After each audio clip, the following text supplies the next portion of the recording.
Our understanding of time and development as linear impacts our ability to be resilient to unexpected changes in ourselves and our loved ones.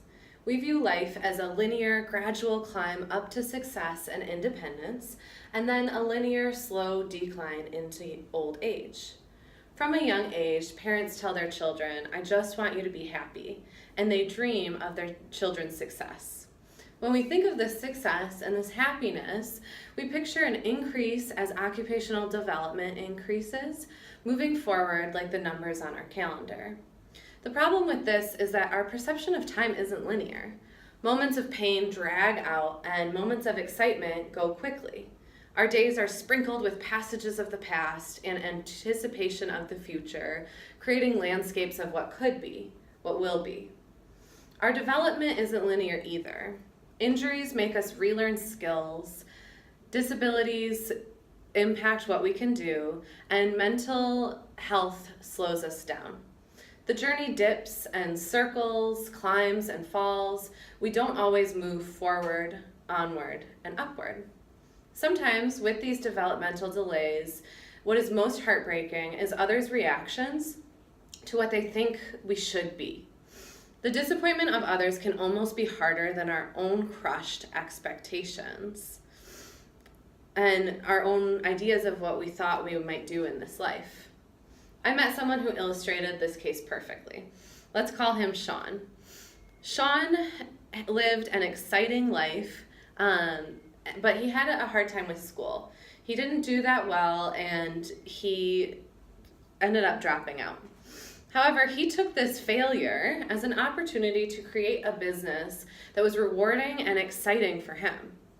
Unfortunately, just as his business was really taking off and starting to grow, he was in a motorcycle accident. He experienced a head injury that prevented him from being able to run his business. At first, he wasn't sure if he'd be able to go back to the business or not. In this time, his father kept up the business, and it was his main goal to have his son return to this business that had brought his son a lot of fulfillment and his father a lot of pride. Over time, it became clear that Sean no longer had the skills needed to carry out this task.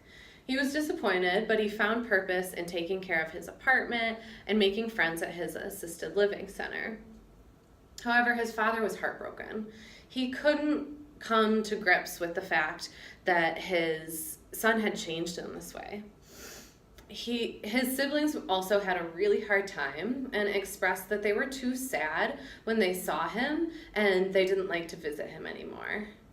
He was different, and they had a hard time coming to terms with how different he had become.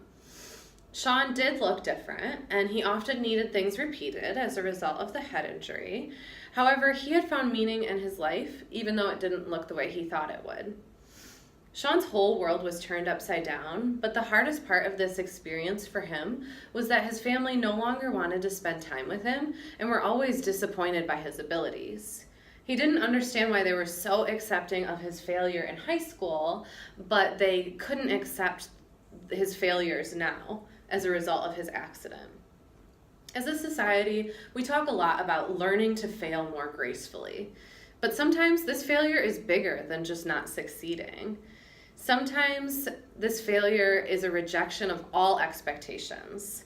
The ideas about who we think we will become, but also the outside perceptions of who we should be. We may have been born with a disability that makes it so we're unable to ever be successful by society's standards.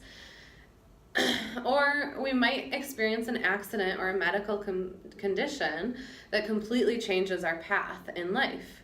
We may experience failures at work, changes in career, loss of purpose, loss of perspective, struggles with mental health. What I would like to challenge is that these are personal setbacks at all.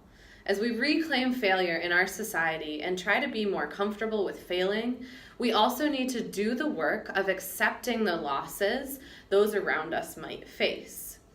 This might look like accepting a family member who was changed by an accident, in Sean's case, or still including a friend in social gatherings who's recently sober, or making a different plan for a child that was born with different abilities than we expected. Resiliency finds us in the moments of acceptance, when we find meaning in the bad and the good. We usually see resiliency as a personal endeavor, but we need to expand this and share it with those around us as well. This type of resiliency draws on our relationships, on connections of the past and the future. It handles emotions in the present tense. Resiliency teaches us that the path doesn't always go forward, and that failure is a big part of it. Failing at our expectations might happen more often than it doesn't. We might fail and never get a chance to try it again. We might lose everything that we thought we were and that we thought success would look like. We still find meaning and purpose. Things might look differently than we thought they would, than we were told they would. It's heartbreaking, but important to remember that it is not a failure of ourselves if we're unable to manifest everything of which we dream. It's a failure of our expectations. When we make space in our lives for things to turn out differently, then we're more willing and compassionate. We have more understanding for changes that those around us might face as well. I theorize that resiliency sees our life as a whole, a sum of all parts. It shifts our perspective from the idea of life as going upward and forward in a linear direction. Instead, when we're resilient with ourselves, we can be resilient with our loved ones.